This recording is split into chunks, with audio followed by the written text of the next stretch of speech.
As Police Commissioner, a husband and a father, and an ambassador for White Ribbon for the past 7 years, I'm committed to reducing the impact of violence against women, their children and the community in whole.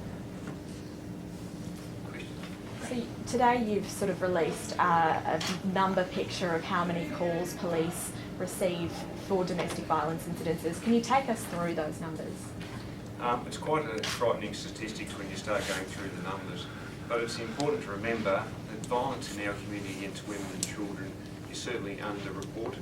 So these figures only represent those ones that are reported to police and we respond to. Up until the end of March of this year, there was 1,929 family violence matters that police attended. But if you add arguments into that statistic as well, that's over 3,000 that the police had to deal with. And out of that figure for this year, up until March, over 1,200 family violence orders were issued. And the figure that really frightens me is that over 900 breaches have occurred during this financial year, and that is a frightening statistic. How does it compare year on year to years gone by? Unfortunately, the number of family violence matters that are reported to police are on the increase. It's only slightly, but I'd much rather have the family violence matters reported to police increasing, because that means people are more comfortable to come forward and report it to police. And as I said before, we do know there is an under-reporting, so we want to make sure we provide an environment where women can come forward and report family violence matters to police. In terms of what you're responding to, are we talking about arguments, or are we talking about physical assaults, or a whole range in between? There's a whole range in between. As we know, family violence takes a number of forms, whether it's verbal arguments, whether it's physical or intimidating behaviour. It's all sorts of things that actually make up family violence. When you call out to an incident, what sort of resources do you have to help out the women or children that might be affected? Obviously it does take a number of resources, but at the end of the day our main aim is to make sure women and their children are safe from violence and family violence. We know in the community violence is not acceptable in any form, no matter who's involved, but the frightening thing about it is that we do know that women are killed by someone, a partner in a loving relationship or some sort of relationship. So that's the frightening statistics. Violence isn't acceptable in any form, but unfortunately we know women are killed by someone significantly a male in their relationship. And again, Tasmania had their unfortunate and horrific murder last week, which is just totally unacceptable. So is there more reporting or more violence or both? There is more reporting at the moment. Whether every matter has a violent aspect, but let's put it into perspective. Violence can take many, many forms. It can be verbal abuse, it can be intimidating behaviour, or unfortunately physical abuse. Given that slight increase that you mentioned in the reporting, do you take some heart that perhaps the increased focus on domestic and family violence is taking effect and a lot of more women are feeling confident to come forward? Yes, it is encouraging that more women are coming forward, but we certainly know that it is underreported, and we certainly know far too much family violence against women is occurring. And that's why I'm really pleased to be part of this advisory panel, so we can actually have the debate and continue the debate. We must continue to focus on family violence, because law enforcement and police cannot do it alone. We have to have a partnership approach. In the end, we actually have to have the community behind us to stop family violence. There's calls today for more funding to be allocated to support and counselling services. That's obviously one of the mechanisms that police use when they respond to one of these incidents in terms of referring on. Have members come across, issues not being followed up accurately or extensively enough? Are there repeat houses that they're returning to all the time that the support services don't seem to be stepping in?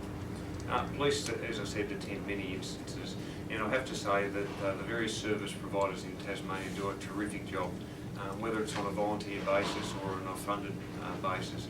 We're all looking out for extra funds to make sure we can actually fund some of these issues. At the end of the day, the government and any department has to spend their money wisely. So again, being part of this advisory panel can actually inform the debate at the highest level. But I certainly say that the support services in Tasmania do a terrific job. Do you think, given those numbers are on the rise, though, now is the time to be allocating more cash to help these services out? Obviously, the demand is increasing. That's a matter that we need to put before government, and government need to decide how they allocate resources.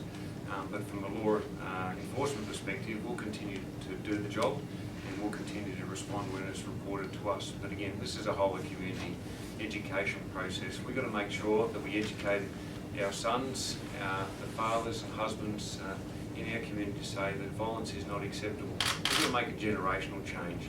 That change has started. We're starting to bring it out in the open. We're starting the conversations, but we have a long way to go, and we've got to continue that journey. We're How hearing that vital- there's a particular strain on northern counselling services. Are police noticing any particular regions where domestic violence is proliferating? Unfortunately, it's right across the state. It's right across the country. We're not noticing any spike in any figures across the state, but of course we're always looking out for those things. But we've got to make sure that we work with our partners, our government partners, our other service providers to make sure we can provide the best service. Obviously, resources are important, but women and children in our community are extremely important, and we'll continue to address this issue. How significant is this national panel?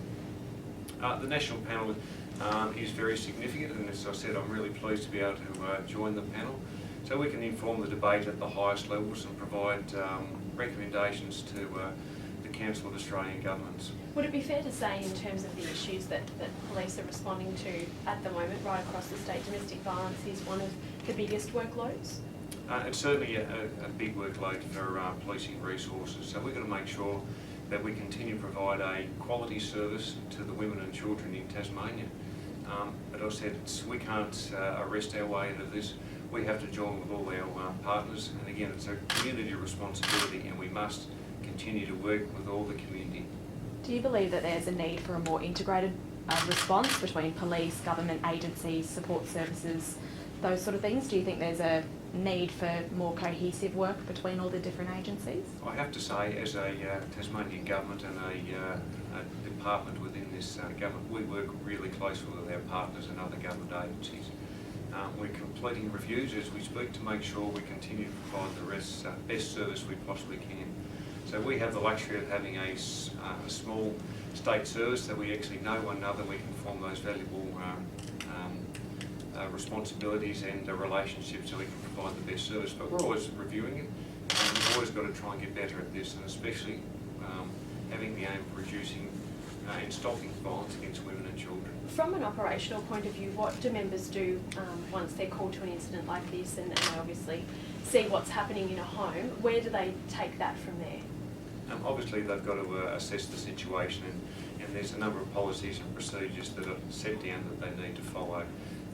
And there may be an arrest, there may be a family violence order, or a police family violence order issued as a result, or there may be charges that need to be laid. So every situation is different, and that's the unfortunate thing about it. There's no one way to deal with one situation. You've got to actually make sure you're tailoring response to the situation you're dealing with. Do you believe Referring there's on to enough- support services is obviously key to that, though. Is that right? That's a key part of the way that you deal with it, referring on to Yes, there's always going to be partners that we need to interact with to make sure the women and children are safe. That's first and foremost, and also the offender is dealt with in an appropriate manner as well. So and that doesn't involve just police; it does involve support services. But I have to say, we have an excellent working relationship with many service providers.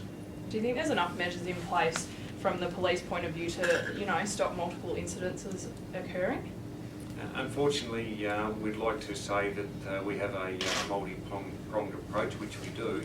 But again, we as a community have to work really hard together to make sure any warning signs are reported to police so we can intervene in a timely manner and to make sure things don't get out of hand. And again, I can't say it enough. We have a responsibility to educate our kids and the men in our society to stop violence against women and children.